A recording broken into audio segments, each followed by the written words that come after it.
Hello नमस्कार. तुम्ही जर आता बघत असाल तर माझी टीम आहे ती सज्ज झाली आहे. कशासाठी तर आज आम्ही करणार आहोत हळदीची लागवड.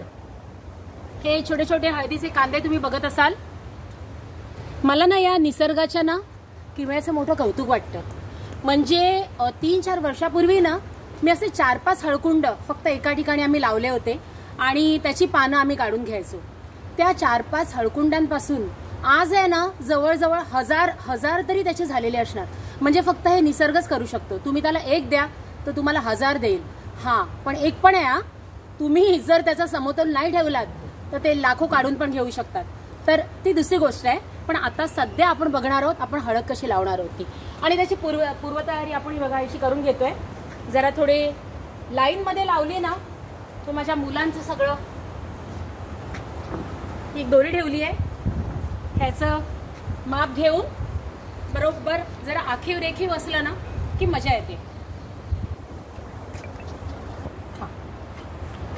आता तुम्ही बघत असाल की पूर्वतयारी चालू आहे आपली.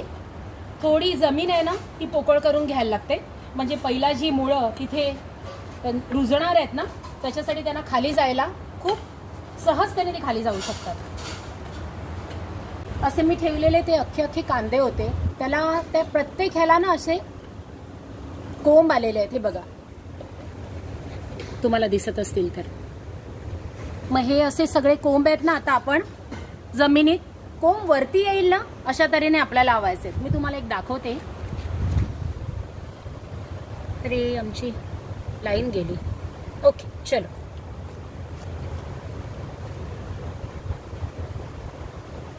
हा ठेवायचा आहे.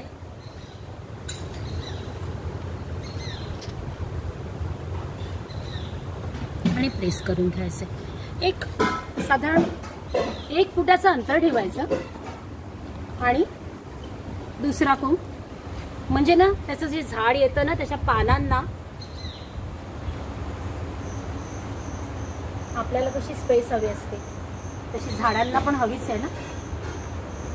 ती दिली ना तरच ते बहरतात, फुलतात. सगळे लॉजिक आपल्यासारखंच आहे. त्यांच्यामध्ये पण जीव असतो. त्यांनाही पाणी हवंय, खत हवंय. आणि सगळ्यात महत्त्वाचं आपल्याला जसं वाटतं ना की फक्त माणसांनाच प्रेमाची गरज, असं नाही आहे, झाडांना पण असते. मग रोज तुम्ही एक नुसता त्यांच्याकडून फैरफटका जरी मारलात आणि त्यांच्यावर हात फिरवलात ना तरी बस. आता ही जवळजवळ आपली तुम्ही बघत असाल एक लाईन पूर्ण झालेली आहे.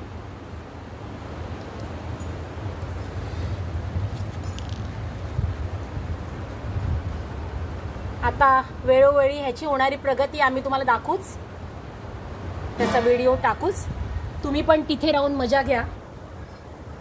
तशीच येत असेल तर ठीक आहे, पण इथे येऊन जर हे बघायचं असेल तर नक्की ब्ल्यू कोस्ट बीच रिसॉर्टला माझ्या भेट द्या. आणि असे बरेच मी आता तो पण व्हिडिओ टाकणार आहे. खूप प्रकारची झाडं आहेत आमच्याकडे. फुलझाडं आहेत, माड तर तुम्ही बघताच आहात, आणि इतर अजून बरीच आहेत. काय यांची तर नावं मला पण शोधायला लागतील. मी ते शोधून ठेवीन. तोपर्यंत तुम्ही नक्की इथे भेट द्या. परत भेटूया असा एक मस्त व्हिडिओ घेऊन.